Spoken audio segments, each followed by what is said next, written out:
Hola, buenas tardes. Muchas gracias por acompañarnos en nuestro ciclo de conferencias de Madrid Tutor, la ética del cuidado, el cuidado emocional, el cuidado físico y el cuidado del medio ambiente. En esta ocasión estamos muy contentos de que nos acompaña José Gordon en esta plática. Les voy a leer una pequeña semblanza de él y los invitamos a que una vez que él está presentando, pueden hacer sus preguntas en la parte de preguntas y respuestas para que esta sea una plática, como bien decía la invitación a esta conversación con José Gordon. José Gordon es guionista, novelista, escritor de ensayos y traductor. Conduce y dirige La Oveja Eléctrica, programa de divulgación científica emitido por Canal 22 en México, que recibió el Premio Nacional de Periodismo por sus entrevistas a destacados investigadores internacionales y la participación de premios Nobel. Es creador de las cápsulas de animación infantiles Imaginantes, premiadas en el New York Film Festival. Es autor, entre otros libros, del Inconcebible Universo, Sueño de Unidad, un ensayo sobre los vasos comunicantes entre ciencia y poesía. Actualmente conduce la Hora Nacional y escribe y dirige una serie de cápsulas televisivas denominadas Colisionador de Ideas sobre nuevos conceptos para transitar a una sociedad de imaginación y conocimiento. Gato Encerrado, Fronteras del Cerebro, de 2019, ilustrado por Sebastián Ilavaca, es una propuesta editorial en forma de pop-up que invita a despertar la creatividad del lector. Su último libro, Nuestro Verano, trae sorpresas en 2020. Los dejo en la compañía de Pepe Gordon y pues que sea una plática realmente rica e interesante para todos. Muchas gracias. Muchísimas gracias, querida Aura. Es un gusto saludar a toda la comunidad del Colegio Madrid, al que conozco, porque he tenido ya la oportunidad de charlar cuando se podía de manera presencial con estudiantes y alumnos de esta gran institución. Y lo que siempre me ha llamado la atención es esta tradición de conocimiento que permite el diálogo, el intercambio de ideas, el asombro y la curiosidad, que creo que van a ser claves, como lo veremos a través de esta plática, para tratar de salir de los límites de la percepción en los que a veces estamos encerrados. Yo creo que como nunca, la pandemia nos obligó a encerrarnos y a tener dos posibilidades: o enfrentar nuestros demonios dentro de ese encierro, o tal vez descubrir nuestra capacidad, nuestro potencial, que es lo que realmente debería de ser la gran lección que, que nos da esta necesaria e importante eh, experiencia de estar confinados. Nadie quiere estar confinado y, sin embargo, cuando esto se da de manera obligatoria por la tragedia que implica una pandemia, hay la posibilidad al mismo tiempo de descubrir los recursos internos que tenemos para enfrentar las crisis, para enfrentar la tragedia, para ser solidarios con quienes han tenido que estar incluso fuera de encierros, tratando de mantener el soporte de una sociedad en donde los alimentos, recoger la basura, la solidaridad de los médicos para atendernos han sido clave para sostenernos en estos días. Y entonces la pregunta que nos surge naturalmente es ¿qué hemos aprendido en estos encierros y qué podemos hacer después de la pandemia? Estamos hablando de lo que ocurrirá un día después, que ya prácticamente empieza a suceder, ya a través de que podemos tener vacunas, con sanas distancias, con todas las medidas higiénicas necesarias, empezamos a tener nuevamente encuentros presenciales. Pero creo que la gran pregunta que todos nos hacemos es si de alguna manera hemos aprendido algo de estos encierros, porque realmente yo lo que pienso es que tal vez la pandemia nos obligó a ver que realmente donde estamos encerrados es en los límites de nuestro cuerpo, de nuestra imaginación y de nuestra educación. Y que esas paredes y esas cárceles no se van necesariamente al terminar la pandemia.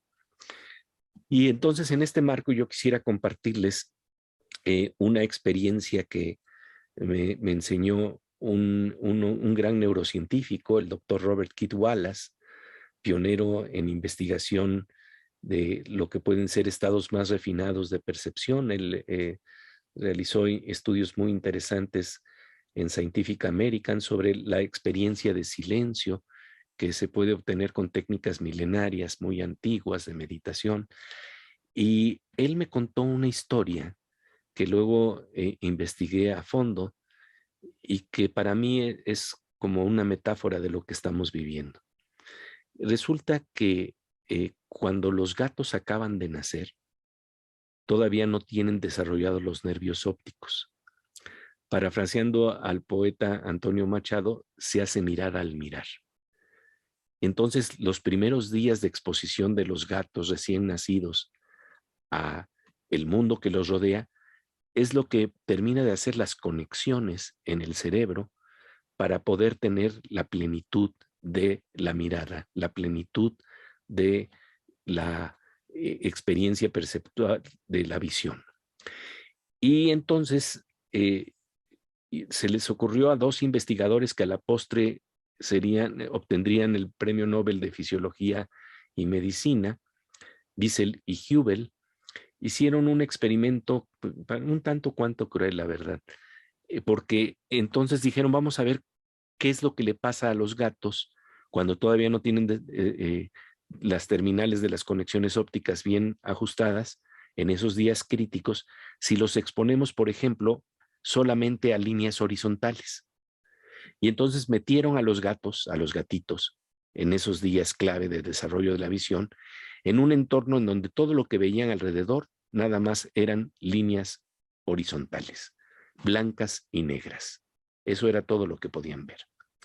Cuando sacaron a los gatos de las cajas, resulta que siempre se tropezaban con las patas de las sillas y de las mesas, porque habiendo estado expuestos a lo horizontal, ya no podían ver lo vertical.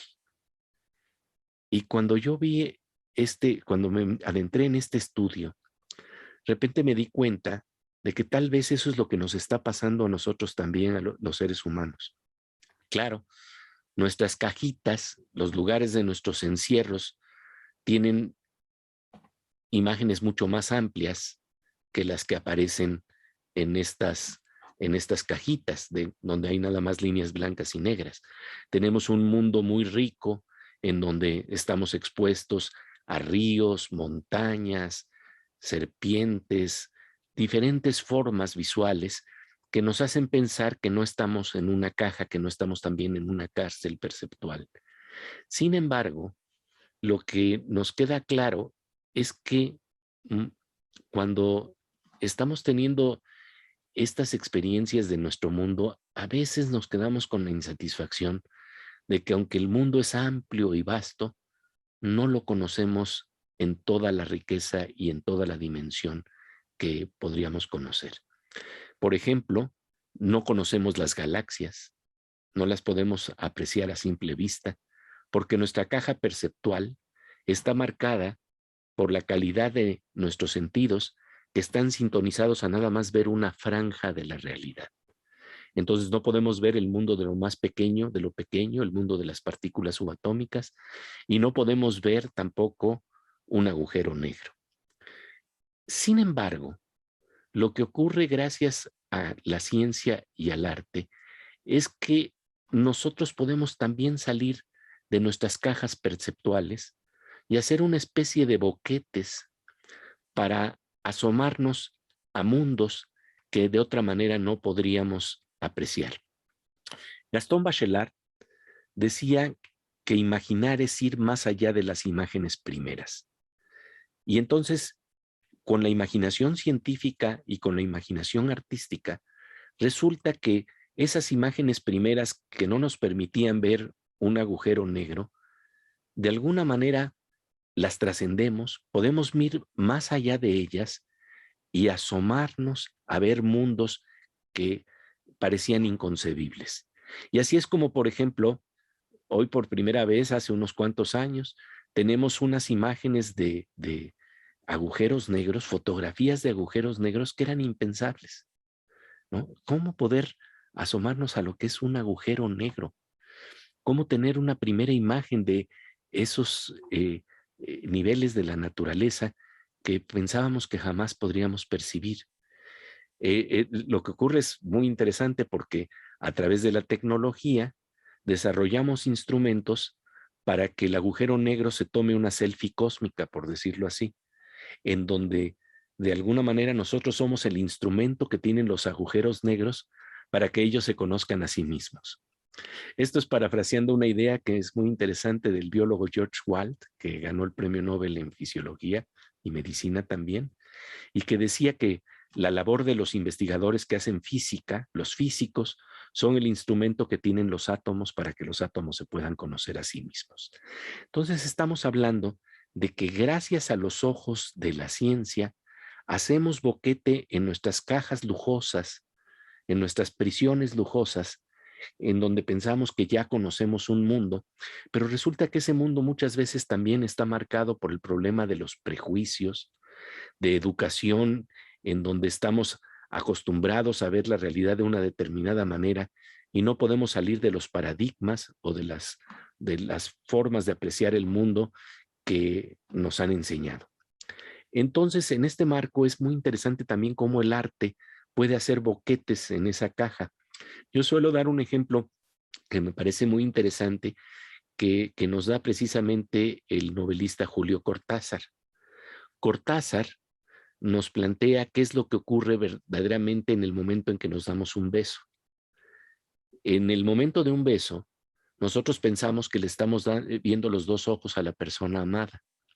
Sin embargo, lo que ocurre es que la cercanía de la persona es tal que la perspectiva que realmente tenemos hace que solamente veamos un ojo. Nosotros imaginamos que estamos viendo dos ojos, pero no es así. Y esto lo describe muy hermosamente Cortázar diciendo: me miras, de cerca me miras, los ojos se agrandan y los cíclopes se miran. Esto es descrito en la novela Rayuela, y los que quieran pueden hacer el experimento científico con sus compañeros, compañeras, con las personas amadas, para darnos cuenta, cuando hay que acotar que esto será posible cuando estemos vacunados y cuando estemos con la posibilidad de no contagiar al otro, pero digamos que en ese momento nos vamos a dar cuenta de que solamente vemos un ojo desde esa perspectiva y en esa distancia, solamente por la superposición que ocurre en ese momento con esa perspectiva, los dos ojos se nos vuelven uno y estamos viendo un cíclope, aunque estamos imaginando que tenemos dos ojos. Eso es lo que nos dice el prejuicio. Ahora, esto es un prejuicio que no es tan grave, pero hay otros prejuicios que también nos están impidiendo ver realmente el potencial que tiene la persona que nos rodea, el potencial que tenemos nosotros mismos y sobre todo la imposibilidad de expresar lo mejor de nosotros mismos. Yo creo que no hay nada más frustrante que podemos sufrir que saber que tenemos una potencialidad enorme y que sin embargo no es expresada. Y que nosotros sabemos en nuestro interior que tenemos una riqueza de verdad amplia, vasta, y que sin embargo a la hora de que queremos expresarla, se nos atoran las palabras, se nos atoran los prejuicios, se nos atoran los conceptos, y cuando no nos damos cuenta, a las personas más queridas las estamos hiriendo por la frustración de no desplegar el potencial real que tenemos. Esto creo que está muy bien ilustrado por una novela que escribió César Aira, que se llama El Mago. ¿Y de qué se trata esta experiencia? Es muy interesante. Resulta que hay una convención de magos en la ciudad de Panamá, en donde se van a juntar los mejores exponentes de esta práctica en toda América Latina. Y resulta que, sin embargo, hay un mago que es un mago de verdad y que sí tiene la posibilidad de demostrar su magia y que se da cuenta de que en esa oportunidad de ese congreso, de esa convención, va a maravillar a todos al mostrar la verdadera magia.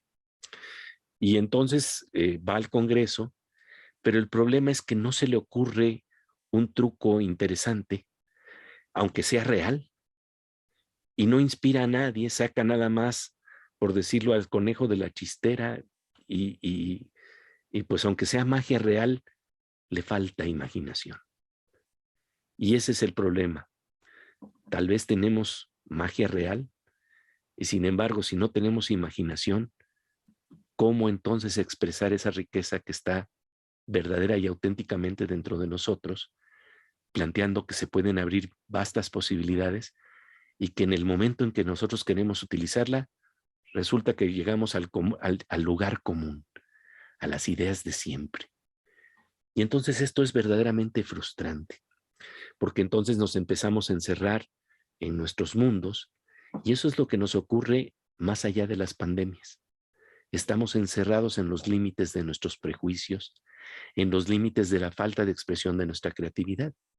Cuando hablamos de nuestros cerebros, estamos hablando que se estima que tenemos 100,000 millones de neuronas.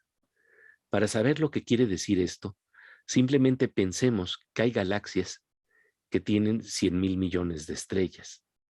Entonces es como si tuviéramos en el cerebro una galaxia, 100,000 millones de neuronas conectándose, interconectándose, teniendo la capacidad de generar más ideas, y sin embargo, el problema es que estamos en circuitos repetitivos en donde por nuestros prejuicios no salimos de la caja. No salimos de la caja del gato, en que está encerrado el gato, nosotros mismos estamos encerrados, y la pregunta es entonces, ¿cómo podemos romper estos límites? Creo que el apunte de que ciencia y arte abren boquetes es fundamental para plantear que podemos tener otras miradas del mundo, otras miradas sobre nuestra riqueza interna, otras miradas sobre la riqueza que está detrás de los ojos de los otros, siempre y cuando podamos abrir las puertas de la percepción. Y eso, en eso es fundamental la educación, el diálogo, la conversación.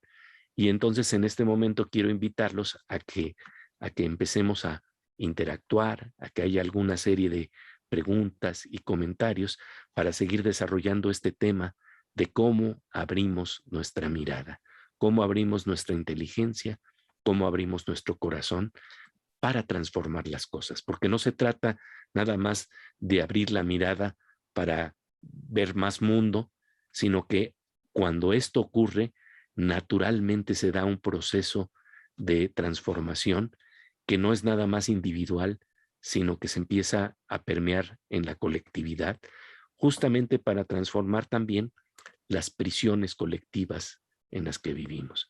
Entonces, querida Aura, adelante con las preguntas y comentarios que se quieran realizar. Muchas gracias, Pepe. Muy lindo todo, muy interesante todo lo que nos estás compartiendo. Ya hay algunos comentarios y preguntas. Alejandro Cornejo dice, yo te conocí por el programa de la oveja eléctrica. Espectador anónimo dice, ¿el prejuicio entonces realmente no nos deja ser nosotros mismos? Sí. Pero ¿cómo luchar contra los prejuicios? ¿Qué podemos hacer? Sí, esta es una muy bonita pregunta. Fíjate que recuerdo muy bien que el problema del prejuicio es que estamos enmarcados en un concepto, en un mundo.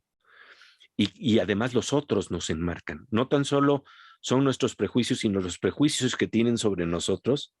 Es como cuando de repente te dicen, ya te descubrí, ya sé quién eres, y sientes que te clavan un alfiler como si fuera la otra persona un entomólogo que ya clasificó el tipo de insecto o de bicho que eres y ya te dio el golpe y te dejó clavado en una sola percepción, en un prejuicio, en donde de repente también es fatal cuando nosotros nos damos cuenta de que me está viendo sin que de verdad aprecie quién soy, me está viendo con ojos llenos de prejuicio, como los que yo también puedo tener hacia el otro.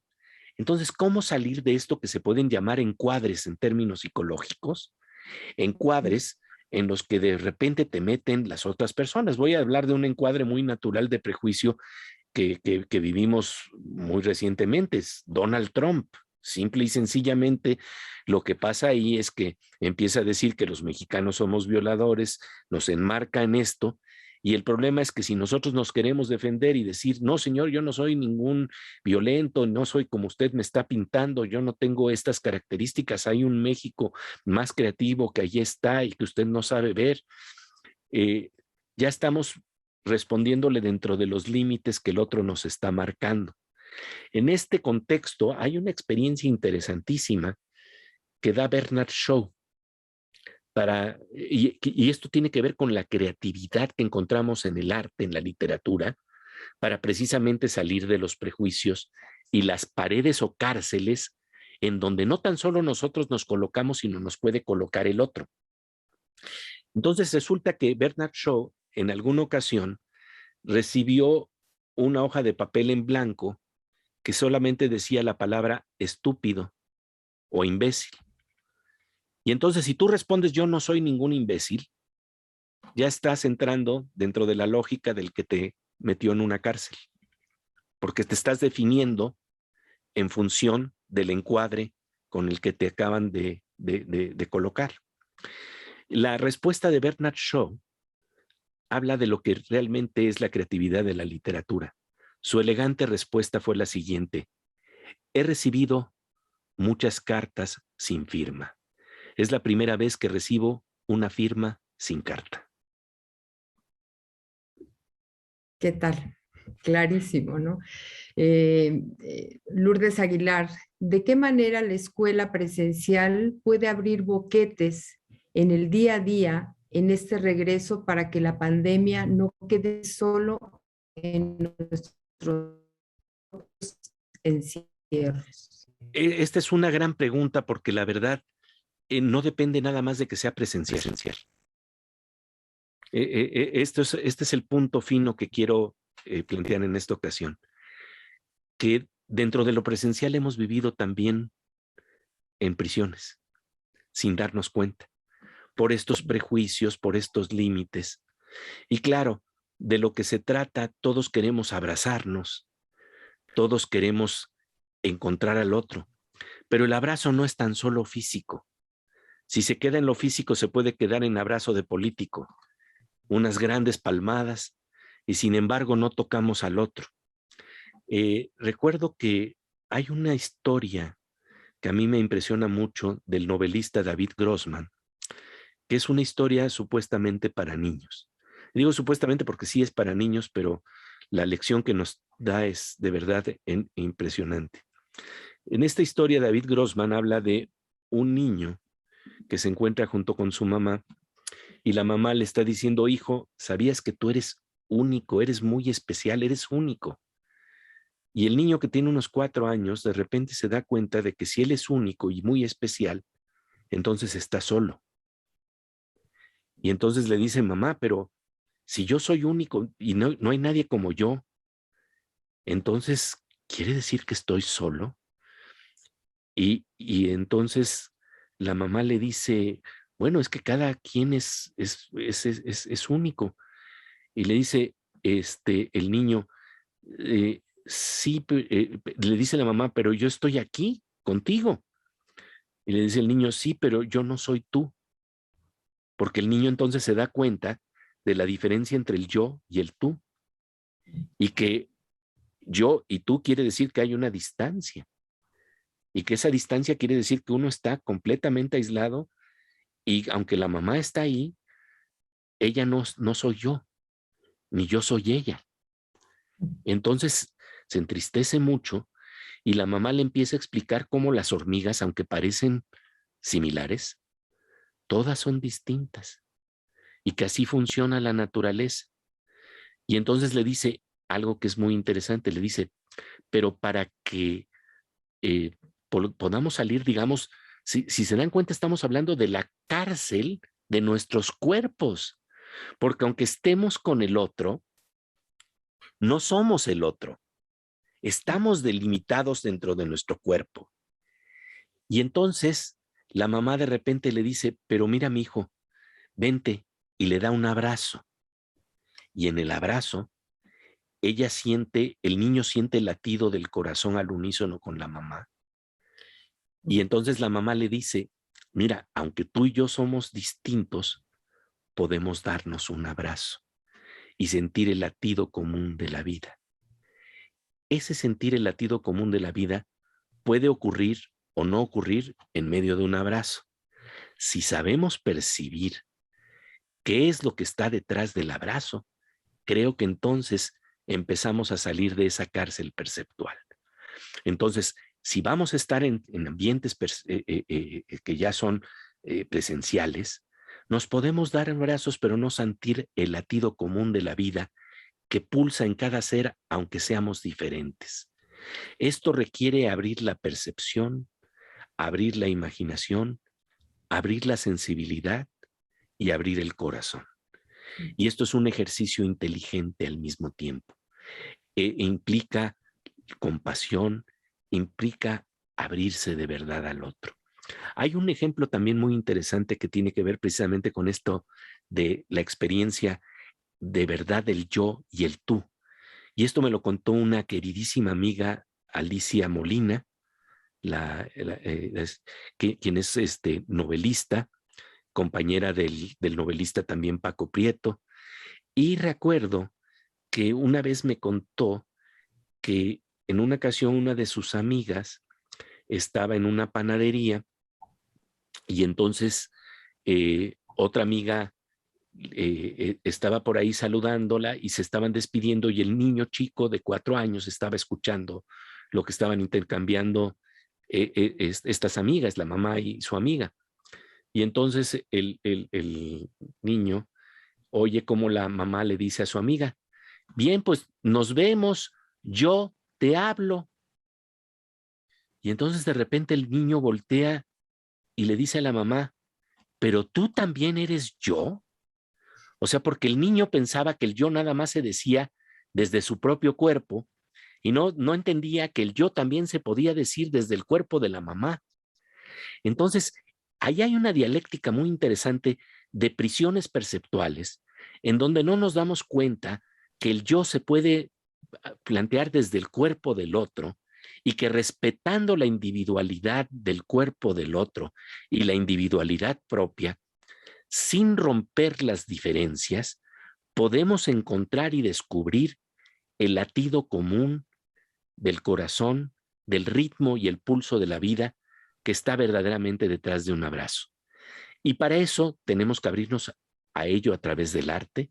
La buena literatura y la buena poesía nos hacen sentir ese pulso.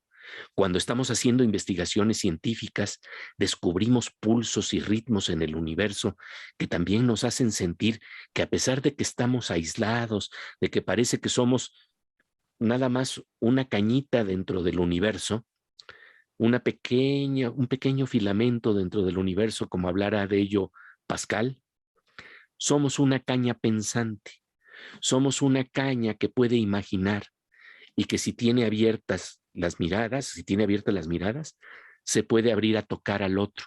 Yo creo que la clave es descubrir esa riqueza interior, tocar nuestra riqueza interior y tocar la riqueza interior del otro. Y para ello tenemos que limpiar las ventanas de la percepción, que a veces están muy empañadas, porque vivimos con tanto estrés, con tanta fatiga, con tanto ruido, que no podemos percibir ese potencial que está ahí adentro y que cuando se limpian las ventanas de la percepción, lo decía muy bien el poeta William Blake, si limpiáramos las ventanas de la percepción, veríamos la realidad como es, infinita. Pero lo que pasa es que estamos viendo nada más nubarrones, conflictos, y no nos damos cuenta de la inteligencia que opera finamente en la naturaleza y de cómo aprovechar esa inteligencia y esa creatividad que está ahí, dispuesta para que la podamos utilizar y aprovechar si tenemos un poquitito más de la capacidad de estar despiertos y asombrados ante la vida. Espectador anónimo, ¿Nos falta imaginación como humanos o la hemos perdido? Son las dos cosas. Yo creo que como humanos tenemos el potencial. Lo que pasa es que la hemos perdido. Yo sí pienso que al espectador anónimo le digo que sí, que lo que ocurre es que creo que hemos perdido eso que tienen los niños y las niñas, que tiene que ver con una capacidad de asombro y curiosidad que los hace hacerse preguntas todo el tiempo. Y las preguntas conllevan imaginación, tratarse de poner en el lugar del otro. Recuerdo que el novelista Bruno Schulz, que fue un novelista de origen polaco, que fue traducido al español por Sergio Pitol, decía que debemos madurar hacia la infancia, debemos madurar hacia la curiosidad y la capacidad de asombro que está en los niñas y niños, pero claro, ya con los instrumentos del desarrollo de nuestra inteligencia, de nuestro cuerpo. Es decir, no quiere decir que no siga habiendo crecimiento en la vida, pero tenemos que recuperar esa inocencia que hacía que hiciéramos preguntas, que nos hacían cuestionarnos sobre el mundo y que jugáramos con nuestras hipótesis para tratar de entenderlo. De hecho, los mejores momentos de la ciencia se dan cuando los investigadores vuelven a hacer las preguntas que harían los niños para confrontarse con zonas que se supone que estaban vedadas y que no podía uno penetrar ahí, y que sin embargo el buen científico, la buena científica, lo que hacen es seguir haciendo preguntas, imaginando cómo podría funcionar eso, y de repente rompen un paradigma y nos abren nuevas tecnologías y nos abren nuevos procesos. Dejarnos sorprender tal vez, ¿no? También. Sí, sí, sí, volvernos a dejar sorprender. Y entonces volvemos a imaginar. Y sobre todo volvemos a imaginar al otro. Decía Carlos Fuentes que destruimos al otro cuando somos incapaces de imaginarlo. Y ahí estamos con un grave problema. Este problema de cárceles perceptuales. No sabemos imaginarlo y entonces no sabemos la riqueza que hay allí, y entonces lo estamos encerrando en cajita, y nosotros nos estamos encerrando en nuestras cajitas y no empezamos a sentir el latido común de la vida que nos une a pesar de nuestras diferencias. Julia Zambrano, ¿qué clase de educación se debería de dar para llegar a este entendimiento y esta profundización sobre el ser? Es muy bonita la pregunta, profundización del ser. Yo creo que una propuesta que impulsa el diálogo como lo hacen ustedes en el Colegio Madrid, ya van en muy buena dirección desde hace muchos años. Es continuar y evolucionar esa tradición de conocimiento y abrirnos a las nuevas experiencias que nos está planteando la neurociencia. Por ejemplo, filósofos como José Antonio Marina en la educación se han interesado profundamente en utilizar los principios de neurociencia que permiten entender cómo funcionan nuestros cerebros y cómo se pueden abrir diferentes capas de información en los momentos distintos de evolución de la fisiología, en un niño o en un adolescente, cómo aprovechar esos momentos que ya ha detectado muy claramente la neurociencia para que el aprendizaje sea completo, sea por un lado intelectual, pero y de pensamiento crítico, pero por el otro lado, planteando la posibilidad de la empatía. Y en este marco, creo que la neurociencia nos da algunas claves muy importantes. Por ejemplo, los estudios de Giacomo Rizzolatti, un investigador italiano que descubrió lo que se conoce como las neuronas de la empatía. La historia, que es una leyenda urbana, pero muy interesante, de la que alguna vez platiqué con el mismo Giacomo Rizzolatti, es muy interesante. Resulta que la leyenda dice que estaban haciendo unos estudios sobre cómo funcionan las neuronas motoras, las neuronas que en el cerebro permiten hacer el movimiento de la mano, dan el impulso para que la mano se mueva. Es una neurona que pone en movimiento al cuerpo, es una neurona motora. Entonces estaban haciendo este estudio con monos a los que les ponían electroencefalogramas Y entonces les ponían unos cacahuates y en el momento en que el mono agarraba el cacahuate, entonces veían qué tipo de neuronas se iban encendiendo en diferentes partes del cerebro para distinguir, ubicar, identificar a las neuronas motoras. Pero se cuenta que un día ya se había acabado el experimento, entró uno de los investigadores, vio los cacahuates y pues se le antojaron y los empezó a comer con mucho gusto. Y sin embargo había todavía un mono que estaba al fondo del salón con los arreos puestos de los electroencefalogramas. Y lo que ocurrió fue fascinante. En el momento en que el investigador comía el cacahuate, al mono se le encendían las neuronas. ¿Qué neuronas se encendían? Las neuronas de la empatía, las neuronas espejo. Ver es como hacer. Ver es como hacer. Y este es un principio importantísimo de la educación. Por eso es tan importante lo que nos enseñan las buenas y buenos maestros como la forma en que miran la vida. Porque los niños y niñas se están modelando en una mirada del mundo, no tan solo en el contenido que les enseñamos. Si el maestro o la maestra tiene un buen corazón y tiene una perspectiva desde donde está viendo más ampliamente las cosas, las niñas y los niños por neuronas de empatía están creciendo con están desarrollando sus neuronas espejo para entender desde dónde ve el otro el mundo. Y eso es muy emocionante. Y eso se debe de propiciar en la educación. Una educación que facilita el pensamiento crítico, pero también la empatía. Y hablando de pensamiento crítico, me acuerdo de una historia muy hermosa que me contó Marcelino Cereijido, un investigador del CIMBESTAF, que en una ocasión, cuando su nieto tenía 4 o 5 años, le pasó la experiencia de que estaban obligando al nieto a sentarse. Y entonces el niño decía, no me siento. Y le decían, ¿te sientas? Y el niño decía, no me siento. Y le volvían a decir, te sientas. Y así estaban en ese toma y daca hasta que al fin el niño se sienta, obligado por las circunstancias, pero entonces levanta su mano, levanta su dedito y le dice a la autoridad, nada más quiero decirle que por dentro sigo de pie. Ese pensamiento crítico que nos permite volver a saber que sí tenemos dignidad, inteligencia e imaginación es clave. Y por el otro lado, la sensibilidad que nos abre el corazón de un buen maestro o maestra. Yo no puedo subrayar tanto esto como... Yo les quiero decir que yo soy fruto de la educación de maestros republicanos en el Colegio Cervantes de la ciudad de Córdoba, Veracruz. Tuve la fortuna de este exilio español que tanto contribuyó a nuestro país.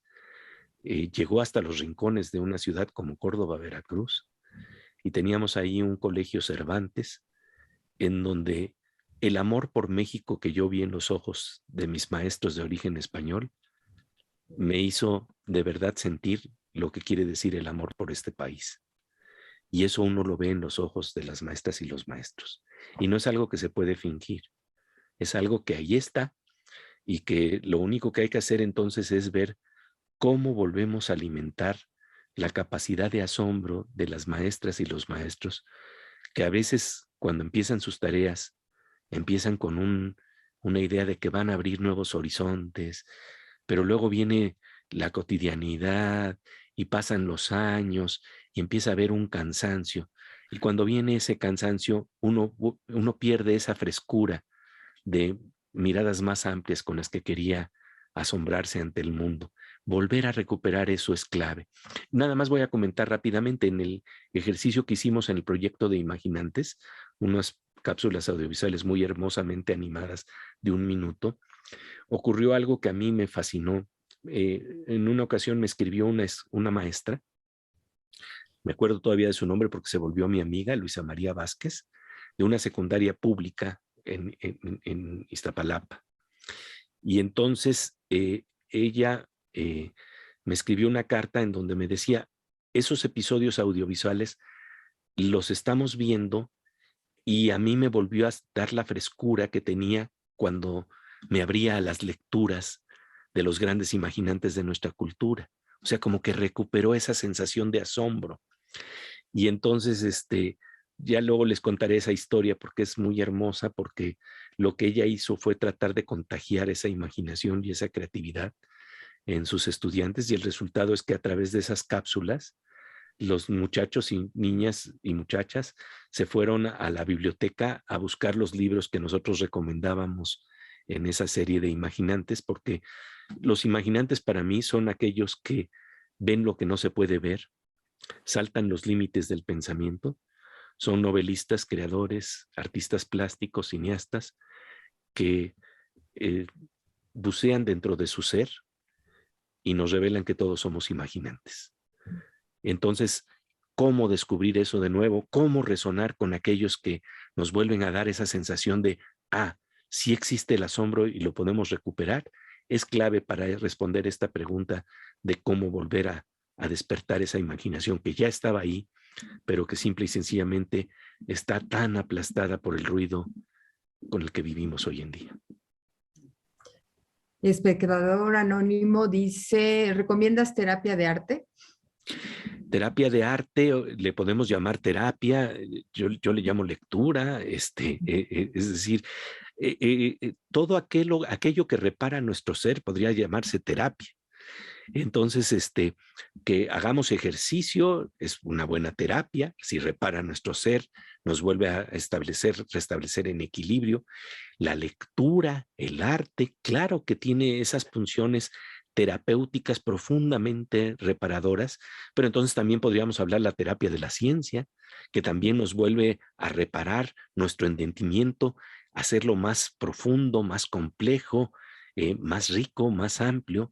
Yo creo que cuando nos vamos abriendo a nuevos horizontes, y eso creo que es clave, miradas que abren nuevos horizontes, lo que vamos descubriendo poco a poco es que cada día que pasa no es un día en que envejecemos, es un día en que nos hacemos más sabios. Pero entonces tenemos que cambiar el paradigma. Y para cambiar el paradigma necesitamos buenos educadores, de verdad, esa es clave. De educadores que sepan que hay un mundo más amplio que el que nosotros solemos apreciar, que hay un mundo en donde podemos salir de la caverna de Platón, que es otra metáfora de la cárcel perceptual en la que vivimos. ¿Cómo salir de la caverna de Platón? ¿Cómo salir de nuestras cárceles perceptuales? Y lo interesante es que cuando tenemos maestras y maestros que nos van abriendo los mapas, esto resulta apasionante. Yo me acuerdo que la gente decía a veces, pero es que puede ser muy aburrido el conocimiento y nadie... Y yo les digo, no, no es así. En las aulas universitarias, cuando se presentaba el maestro Ernesto de la Peña, o cuando se presentaba Carlos Fuentes, grandes memoriosos de nuestra cultura, o Carlos Monsiváis, los salones estaban abarrotados porque sabíamos que ahí habían mapas amplios de la vida, mapas que nos ayudaban a navegar precisamente en medio de nuestros encierros. Y en este marco quiero remarcar una experiencia que alguna vez contó en uno de sus libros el gran novelista Amos Oz.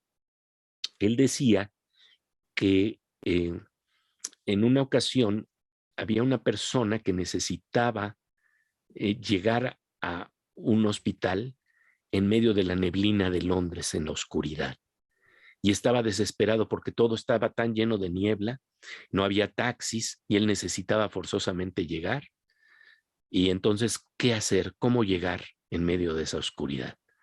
Y de repente alguien le tocó la espalda y le dijo, no se preocupe, yo lo guío. Y entonces le va diciendo, ahora doble a la derecha, ahora a la izquierda, y lo va internando por los laberintos de la ciudad de Londres en medio de la oscuridad de la neblina, hasta que llega al lugar en donde tiene que estar y está profundamente agradecido y le dice al otro, pero ¿cómo me pudo guiar? Le dice, es que soy ciego. Y entonces resulta que eso es a veces lo que ocurre con el arte y la literatura.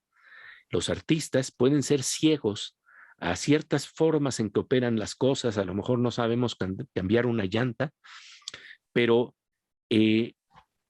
hay una sabiduría dentro de esa oscuridad, el saberse internar dentro de uno mismo, que nos dan los libros, que precisamente por eso nos funcionan como guías en medio de la oscuridad. Los libros son esos elementos ciegos que nos permiten a veces navegar en medio de la tiniebla. Y por eso es tan reconfortante, decíamos, que en una tarde lluviosa, en nuestro estante tengamos novelas de Chekhov y novelas de autores que nos abren a otros mundos a pesar de que estamos encerrados. Es por eso que algunas de las personas que pudieron mejor sobrevivir y sobrellevar los encierros acudieron a la resiliencia que da la poesía, a la libertad de espíritu que se abre cuando podemos dialogar con autores que trascienden nuestros tiempos, nuestras cárceles temporales. Podemos ser amigos de Platón, podemos ser amigos de García Márquez, porque su pensamiento está presente donde esté un libro. Y esto quiere decir que en medio de nuestros encierros podemos vivir una soledad acompañada. La soledad acompañada que da la literatura y que da la ciencia, que nos hace ver las estrellas a pesar de que estemos en un cuarto en donde estamos cubiertos, el cielo no se puede ver por los techos. Podemos hacer esto. Y la clave es cómo ver más allá de los ojos del otro. Cómo de verdad entrar en esa dimensión en donde podemos descubrir lo que está en la otra persona. Déjenme decirles una experiencia que a mí me asombra profundamente. Tiene que ver con Aldous Huxley, este gran novelista. Aldous Huxley dice, tiene unas palabras que a mí me conmueven profundamente, porque es una pregunta sencilla como la que se hacen los niños. ¿Por qué son preciosas las piedras preciosas? De repente dice, ¿por qué son preciosas? Uno puede atribuirlo al valor de la escasez. Son tan pequeñas que por eso son valiosas, son tan escasas que pues entonces por eso son valiosas. Pero Huxley plantea algo que me parece fascinante. Dice que no hay nada más duro y opaco que una roca, y que la materia dura de una roca. Cuando la roca es transparente, como ocurre en las piedras preciosas, en un zafiro, en una esmeralda, dejan filtrar la luz y nos recuerdan que aunque nuestro cerebro y nuestra materia es opaca, también filtramos luz. ¿Y dónde se filtra la luz? ¿Dónde están las piedras preciosas en nuestro cuerpo? En los ojos translúcidos que a veces nos dejan ver lo que está detrás de la otra mirada y tocar al otro y que el otro nos toque. Eso me parece esencial en la educación. Espectador anónimo, ¿cómo replantear nuestra propia existencia frente a la pandemia que acabamos de vivir? ¿Podremos recuperar nuestro gusto por las pequeñas cosas, las sutilezas de la vida, estar con el otro frente a la tragedia que implica una muerte como la que trae el COVID? Sí, esa es una gran pregunta. Y tiene que ver con el problema de qué tanto hemos abierto el corazón y lo podemos seguir abriendo. Eso tiene que ver con ir más allá de las líneas horizontales que también limitan nuestros sentimientos. La compasión auténtica por el otro. El ver cómo podemos ser fraternos y ayudar al otro.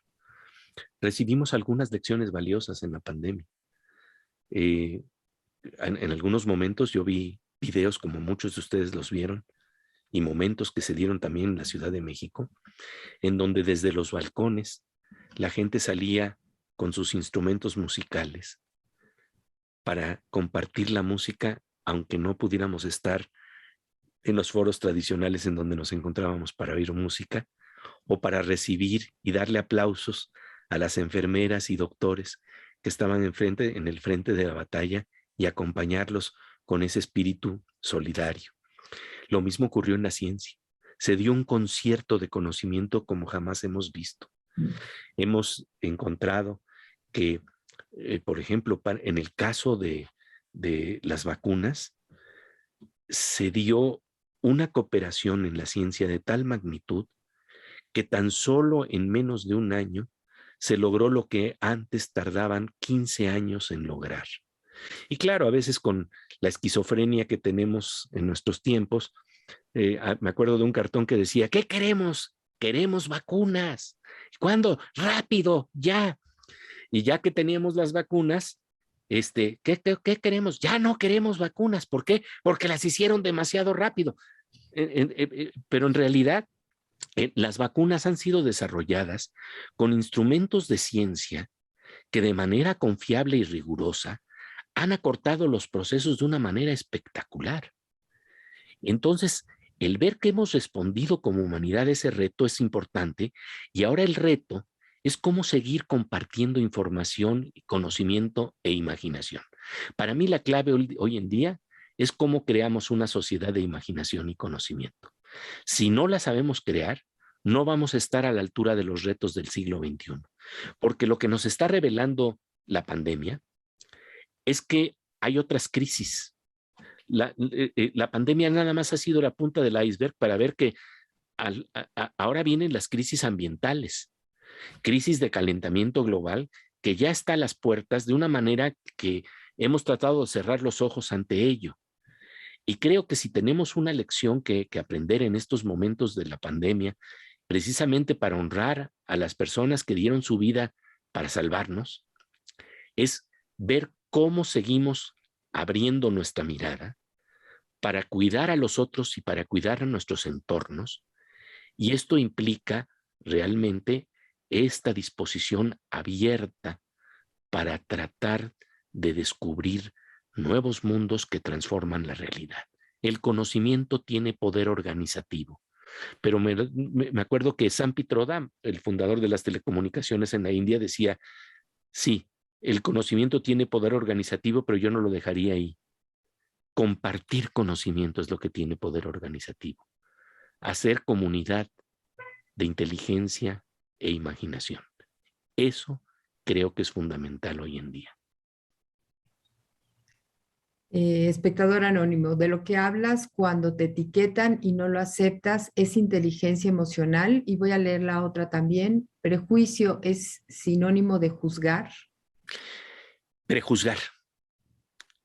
Juzgar lo hacemos cotidianamente, valoramos, pero prejuzgar es anticiparme a la valoración que debo de tener. Eso es el prejuicio. Y lo dice claramente la palabra, es prejuicio. Nos estamos adelantando. Y al adelantar mi opinión sobre lo que es el otro, pues no le doy oportunidad de verdad de ver la riqueza que está detrás del otro.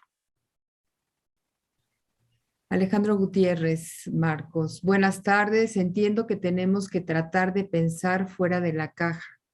La verdad es que no sabemos cómo hacerlo. ¿Qué recomienda para empezar a aprender y eventualmente lograrlo? Bueno, les voy a comentar algo de orden muy íntimo, pero que es muy importante. Yo desde hace más de 20 años realizo una práctica de interiorización que no tiene carácter religioso, no tiene carácter ideológico, sino de experimentar silencio.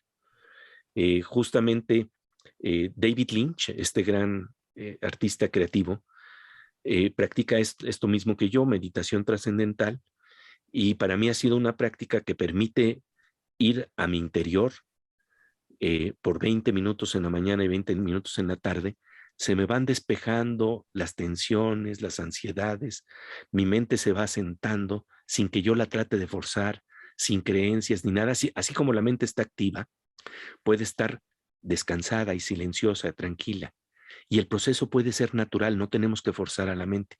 Requiere una etapa para aprendizaje, claramente, pero estamos hablando de tecnologías del interior. Hemos conquistado tecnologías del exterior que nos han permitido volar a la luna, viajar a lugares que no pensaríamos en términos externos, pero no conocemos los espacios internos.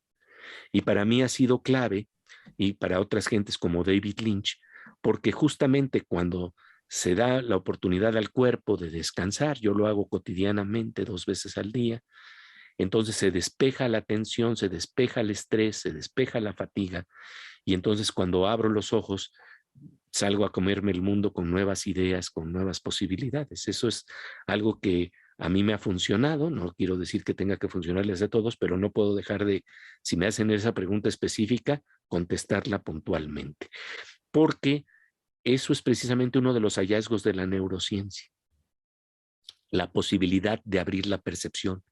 Conocemos los estadios de trascendencia descendente en el delirium tremens, en problemas de distorsión de la percepción que verdaderamente nos hacen daño al cuerpo, pero poco conocemos de cómo podemos desarrollar estados más finos de percepción.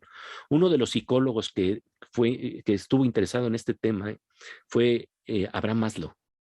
Abraham Maslow hablaba de las experiencias cumbre o experiencias pico, en donde de repente, yo lo voy a citar el nombre de una película de Barbra Streisand, que muy mala la película, pero el título me parece genial. Decía, en un día claro se ve hasta siempre. ¿Y qué es lo que ocurre? Que entonces, cuando estamos más tranquilos, más ordenados, con menos estrés, entonces de repente empezamos a ver las cosas con más claridad y, como dice el gran creativo cineasta David Lynch, entonces podemos atrapar el pez dorado de las grandes ideas que ponemos a circular y que de repente nos abren nuevas miradas y nuevos horizontes. Gracias, Pepe. Benjamín Hernández, si los prejuicios tienen un sesgo consensual, ¿cómo salir del laberinto? Esa es muy buena pregunta. Muy buena pregunta. Para mí, lo que más me ha funcionado en la vida de los sesgos, porque son realmente ese problema, es sesgos, y además son sesgos que se retroalimentan. Porque, ¿saben qué? Lo que pasa es que uno quiere que hay un sesgo que hace que uno quiera oír en el otro lo que uno ya tiene confirmado dentro de sí mismo, y entonces pues es difícil ir a escuchar nuevas ideas, porque nada más queremos escuchar las opiniones que concuerdan con las nuestras. Entonces, no encuentro ningún espacio más importante que la literatura y la buena novela para, más allá de los panfletos, más allá de tratar de convencer ideológicamente a alguien, nos encontremos con la verdad que da la belleza, la inteligencia, la imaginación y la creatividad, y de repente se nos abra 1 milímetro la mirada y se nos vaya abriendo otro milímetro la mirada y empezamos a salir del lugar en donde estábamos cómodos con nuestras opiniones para entender otros mundos. Esto es fascinante. Hay un ejemplo muy hermoso en una novela que se llama The Dream Master, el soñador, que creo que el maestro de los sueños.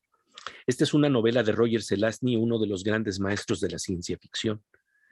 Y lo que plantea es qué es lo que podría pasar en el psicoanálisis del futuro. En el psicoanálisis del futuro, él se imagina que hay unos cascos que se ponen el paciente y el terapeuta o la terapeuta para que no tratemos de engañar al paciente precisamente con nuestra palabra. Entonces, van a pasar mis imágenes directamente desde mi casco hasta el casco del doctor o la doctora. Entonces, no hay forma en que yo lo trate de engañar con mis ideas y mis prejuicios y mis conceptos. Y entonces, claro, hay un momento muy hermoso en donde hay una paciente que resuelve grandemente sus problemas gracias a este recurso, pero volvemos a esta imagen curiosa que se ha repetido el día de hoy, la ceguera, porque la ceguera también tiene que ver con las prisiones. Estamos encerrados, es la ceguera del mundo de Platón, la ceguera de la prisión. Y entonces, lo que ocurre es que la paciente era ciega. Y está tan agradecida de los mundos que se le abrieron gracias a este intercambio entre el terapeuta y el paciente, que entonces le dice al doctor, yo quiero también ser como usted y hacer la terapia que usted hace. Y entonces le dice el doctor, pero usted no puede porque es ciega. Y le dice, no, pero debe de haber alguna forma. Ahí está eso que es la literatura que nos empieza a sacar de los cajones en donde siempre estamos. Y entonces al doctor se le ocurre una idea. La paciente es ciega, pero tenemos estos cascos en donde se pueden comunicar directamente. Entonces él hace un experimento. va a tratar de mandarle, no a través de los ojos de ella que están ciegos, sino de cerebro a cerebro, la enseñanza de las primeras formas visuales. Y entonces le transmite cómo es un triángulo, le transmite cómo es un rectángulo, le va enseñando las formas elementales, todo de cerebro a través de estos cascos. Y llega un momento en que empieza a dibujar ya paisajes y ella puede empezar a ver los paisajes. Y entonces ella empieza a ver la forma de un árbol y luego ella le enseña una pradera y luego el doctor le muestra un lago de cerebro a cerebro. Y entonces el doctor hace una cosa apasionante. Le hace que ella se asome al lago y ella por primera vez puede ver su rostro a través de los ojos del doctor. Eso es lo que hace la buena literatura. Y eso nos va ensanchando la mirada y nos va sacando de los límites de los prejuicios y los mundos en donde siempre estamos, porque empezamos a ver con los ojos del otro. María Eugenia Colza, para poder salir de la caja y ver más allá, necesitamos darnos permiso a equivocarnos. Sí. Los errores se aprende y se crece. Absolutamente de acuerdo, absolutamente de acuerdo. De los errores se aprende, se crece y no tenemos que detenernos mucho ahí, sino que entonces, ya que aprendimos, vamos avanzando, vamos evolucionando, vamos llevando a la vida a direcciones de mayor felicidad, de mayor inteligencia, de mayor creatividad. Pero claro, de los errores se aprende. Lorena Delgado, se suele pensar que la ciencia y el arte son mundos totalmente opuestos. Por lo mencionado en un inicio, pareciera que esto no es tan así y que realmente la imaginación es una especie de conductor entre estos rubros. ¿Podrías ahondar más en la relación existente entre el arte y la ciencia? Es muy bonita pregunta. El arte y ciencia comparten, a pesar de sus metodologías distintas, comparten por lo menos 3 elementos. Uno, que tienen el elemento común de que nos abren nuevos mundos. Los ojos del arte y los ojos de la ciencia nos abren nuevos mundos. Y voy a dar un ejemplo. En la ciencia, por supuesto, a ver realidades que antes no habíamos conocido, asomarnos a fotografías de galaxias, hay una enorme posibilidad de abrir mundos. En el arte, yo quiero darles un ejemplo que tal vez ahorita no funciona, pero si están en un cuarto lleno de luz, Octavio Paz tiene un poema que dice: cierra los ojos y a oscuras piérdete bajo el follaje rojo de tus párpados. Hagan esa experiencia, cierren los ojos en un lugar en donde estén más o menos bien iluminados y van a ver que ahí hay un follaje rojo y que el follaje rojo siempre estuvo ahí, pero que no lo veíamos porque simple y sencillamente no lo sabíamos nombrar. Entonces nos descubren ciencia y arte nuevos mundos. Abren la mirada. Por otro lado, nos permiten relacionar mundos que estaban distantes y separados. La ciencia lo hace a través de ecuaciones que establece equivalencias entre mundos que se suponía que no eran compatibles. La energía tiene equivalencia con la masa en la ecuación de Einstein. Entonces uno decía, no, una cosa es una partícula y otra cosa es la energía, pero resulta que pueden tener equivalencias y ecuaciones de 2 formas de ver la realidad que parecían distintas y distantes. En el arte lo hacemos a través de las metáforas. En el arte lo hacemos a través del arte y las metáforas. Las metáforas es, ¿qué quiere decir? Tus rizos de oro. Los rizos son diferentes al oro, pero entonces viene la imaginación y conecta 2 realidades distintas y de repente viene una imagen resplandeciente que nos hace ver todavía más íntimamente y con profundidad los hermosos cabellos de la amada o del amado, ¿no? Entonces ahí estamos hablando de la función de la metáfora de conectar mundos distintos. Y finalmente despiertan ambos la capacidad de asombro y la curiosidad. Y esto es fundamental. El buen arte alimenta la curiosidad, el tratar de descubrir cuál es el misterio detrás de una mirada, detrás de una vida, y lo mismo ocurre con la ciencia. A veces en la ciencia las mejores historias son como relatos detectivescos, en donde de repente uno dice, pero ¿cómo? Aquí estaba la clave de cómo funcionaba el coronavirus, por decirlo así. Y fíjense, esto es muy interesante porque entonces ciencia y arte tienen que ponerse en contacto. Hay un proyecto reciente que estoy elaborando junto con mi querido amigo Luis Cabrera, que se llama Colisionador de Ideas. Es un proyecto de episodios audiovisuales breves de 5 minutos que se van a exhibir en el MIDE, en el Museo Interactivo de Economía y en varios museos, y en televisión ya empiezan a aparecer en Canal 22. El primer episodio se llama El coronavirus y el virus del olvido. Y es un episodio que conecta el mundo del arte y de la ciencia. ¿Por qué? Porque de repente encontramos que una partícula de conocimiento e imaginación que se llama Gabriel García Márquez se encuentra con otra partícula de imaginación y conocimiento que es la del científico y biólogo Antonio Lascano, uno de nuestros más prominentes investigadores. Y entonces resulta que gracias a la imaginación podemos ir más allá del tiempo y el espacio y hacer que se encuentren estos pensamientos. Y entonces lo que va a ocurrir en el primer episodio, se los voy a narrar más o menos para que vean de qué va, porque es muy hermoso. Esto prodigiosamente animado, García Márquez animado de una manera muy hermosa, y también el doctor Lascano. Y entonces García Márquez empieza a plantear el problema de que él había oído, él escribió una novela que se llamó El amor en los tiempos del cólera, pero que ahora él no sabía nada de esto, de lo que está pasando con el coronavirus. ¿Qué es esa vaina del coronavirus? Pregunta.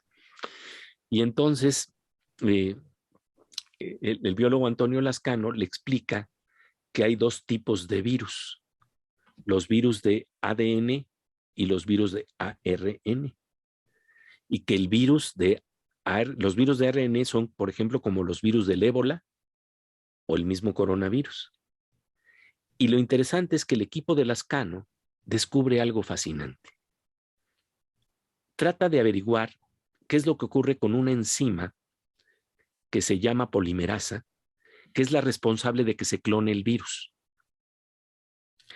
Y lo que descubren es que la polimerasa en todos los virus de ARN conocidos es igual.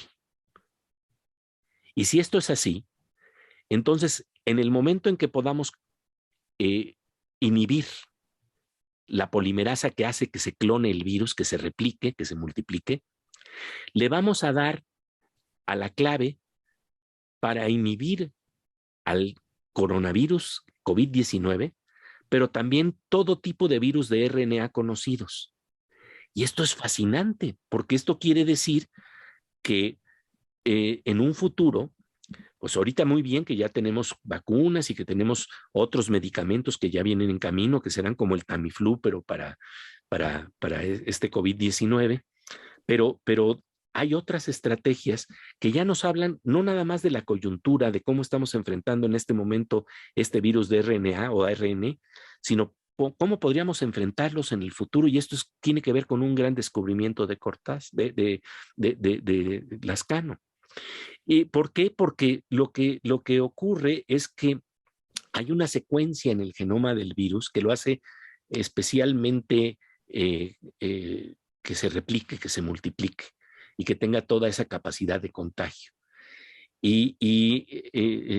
Entonces hay la reflexión en donde García Márquez plantea que precisamente la tragedia se puede dar cuando hay una distorsión en el genoma. Más bien esto lo plantearía el biólogo Lascano. Hay una distorsión en el genoma, en las letras o secuencia de letras del genoma humano y del genoma, y entonces del virus, y entonces ahí tenemos esto que es una tragedia.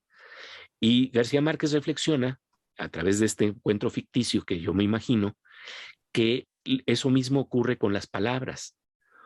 Una palabra mal dicha, fuera de tiempo, antes de tiempo, después de lo que debiera de haberse dicho, puede hacer que esa secuencia desemboque en una tragedia en una familia. Entonces, eso es un mundo que comparten tanto ciencia como arte. El darnos cuenta que las secuencias de palabras y letras tienen efectos que pueden ser trágicos o pueden ser distintos. Y entonces hay un momento muy hermoso en donde el biólogo Antonio Lascano le dice a García Márquez, pero tú también investigaste una pandemia. Y es cierto, en la novela 100 años de soledad, García Márquez nos habla de digámoslo así, la epidemia del insomnio y del olvido, así le llama, en donde en Macondo la gente se le empieza a olvidar los nombres de las cosas. Y entonces, al principio, para tratar de enfrentar este problema, lo que hacen es que con unos hisopos llenos de tinta le ponen nombres a los objetos y le ponen, por ejemplo, a un florero le ponen la palabra florero para que no se nos olviden los nombres de las cosas, pero esta vacuna no funciona y se siguen olvidando los nombres de las cosas y luego se olvidan los conceptos de para qué sirven. Y entonces García Márquez, con cierto humor e ironía, plantea que, por ejemplo, en una vaca se le ponía un letrero que decía, esto es una vaca, en las madrugadas se le saca leche, la leche se pone a hervir, le ponen café y así se toma café con leche. Pero tampoco esto va sirviendo y se van borrando los contornos de la identidad, los contornos del cuerpo y nos olvidamos de quiénes somos. Y tal vez lo que García Márquez está planteando es la metáfora de este encierro que hemos estado viviendo. Nos hemos olvidado de nuestro potencial, nos hemos olvidado de quiénes somos, de cuál es nuestra identidad y la identidad de nuestro entorno. Y ese virus es tal vez un virus más pernicioso que el del COVID-19, es el virus del olvido. Pero entonces aparece este personaje maravilloso que se llama Melquíades, un gitano que trae toda una serie de elixires y botellas transparentes, translúcidas, y en una de las botellas tiene la luz de la memoria. Y al compartir la luz de la memoria, entonces se despeja precisamente ese virus del olvido que permeaba en Macondo. Y eso es lo que creo que hoy necesitamos como nunca, la luz de la memoria que nos da la ciencia para alumbrar nuevas posibilidades de combate a las enfermedades, por ejemplo, o la luz de la memoria que nos trae la literatura, la buena poesía, el arte, la amistad, el diálogo, los amigos, que nos abren horizontes y nos hacen recordar cuál es nuestro potencial, quiénes somos. Podremos discurrir hacia allí, será una cuestión de voluntad, de esfuerzo, de atención, pero de que las posibilidades y el horizonte están ahí, eso es claro, y creo que esa es la labor más profunda que se puede hacer en la educación. Yo creo, con Elie Wiesel, un gran educador, y que fue Premio Nobel de la Paz, que no hay un momento más importante en la educación, y yo diría que en la amistad, que ese momento invisible pero real, en donde se enciende la mirada de una niña, de un niño, de un amigo, de un maestro, porque ha descubierto un trozo de belleza o un trozo más de conocimiento. Y eso es lo que comparten profundamente ciencia y arte, la capacidad de despertarnos. Pepe, muchas gracias. Yo creo que hay muchas preguntas más con esto que nos acabas de compartir. Creo que englobas también parte de las preguntas o los comentarios que están en el chat. No sé, por ejemplo, dice José, muchas gracias por todo lo que nos compartes para romper las barreras y llegar a ser, al ser interior. Uno de tus libros que recomiendo a chicas y chicos del Madrid es el del Inconcebible Universo, Sueños de Unidad, y me encanta el contenido y las ilustraciones. Espectador Anónimo, felicitar a Pepe Gordon, sus charlas siempre son un abrazo para el alma. Hay más preguntas, ya estamos en tiempo, leeré así al azar. Si hubieras sido niño en una pandemia, ¿qué habrías hecho en tu tiempo? Fíjense que eso depende tanto de los papás y de las mamás. Realmente la responsabilidad de filtrar el mundo en ese momento recae profundamente en los padres. Y les voy a contar una historia muy importante en este marco. En los tiempos de Anna Freud, en la Segunda Guerra Mundial, ella se dedicó a hacer investigaciones sobre qué pasaba y cómo vivían el trauma de la guerra y de los bombardeos, niñas y niños. Y entonces la mayoría de las niñas y niños tenían que irse a refugiar a granjas colindantes con Londres, por ejemplo, en el caso de los bombardeos de Londres, o en estaciones del metro. Y las investigaciones revelaron que los papás y mamás que mantuvieron la resiliencia,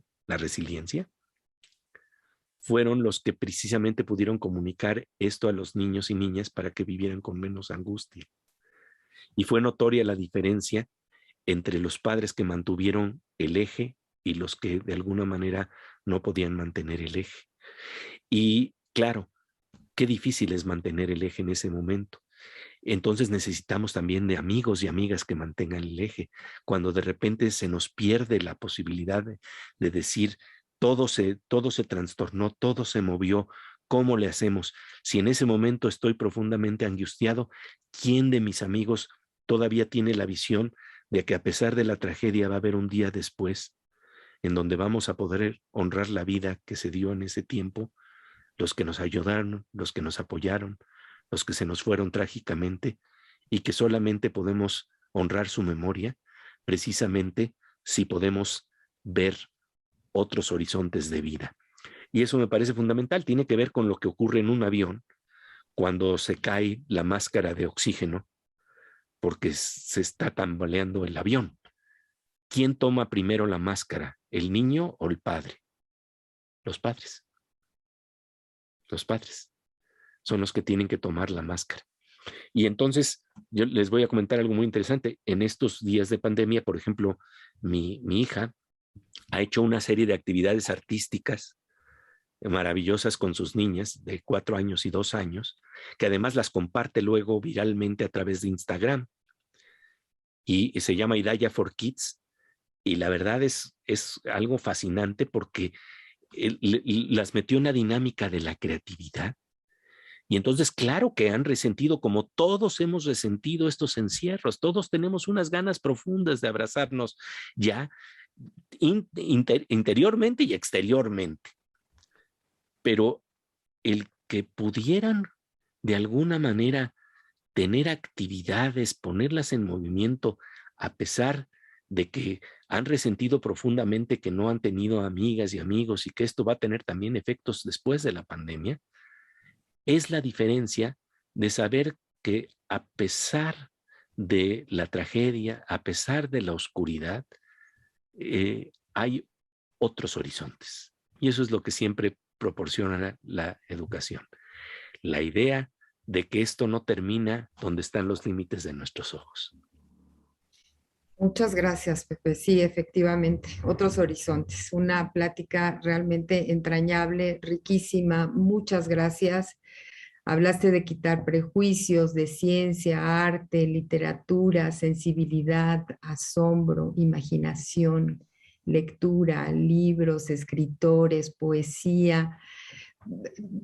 Mucho, mucho. Gracias por hacer comunidad con el Colegio Madrid. Gracias por estar con nosotros y compartirnos todo lo que sabes, todo lo que has vivido, tus experiencias, tus entrevistas, bueno, tu gran cabeza, quiero decir, ¿no? Muchísimas gracias, Pepe. No, al contrario, muchísimas gracias de verdad a ustedes porque son una gran comunidad, y me encanta que compartamos juntos inteligencia, imaginación y corazón. Muchas, muchas gracias. Gracias a todos, buenas tardes y nos vemos en la próxima.